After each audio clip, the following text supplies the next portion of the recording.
In finance, every decision is about value through time. Net present value (NPV) is the foundation. It tells us what future cash flows are worth today. We begin with a simple investment, an initial outflow of $10,000, followed by 4 annual inflows. NPV discounts each future cash flow back to the present. The further away the cash flow, the heavier the discount. In Excel, NPV discounts all future cash flows, but not the initial investment. We subtract the initial outflow manually.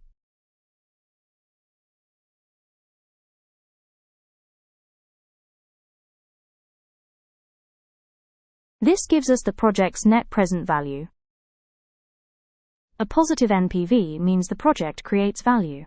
At an 8% required return, this investment generates $262 more than the minimum acceptable return. Let's visualize how discounting shrinks future cash flows. NPV is the cornerstone of financial decision-making. It incorporates time, risk, and opportunity cost in a single number. In this episode, we learned how to compute net present value using Excel's NPV function, interpret the result, and understand the financial logic behind discounting. In the next episode, we extend this foundation to the present and future value, the mechanics behind every financial calculation. Thank you for watching the video. Please like if you found it helpful.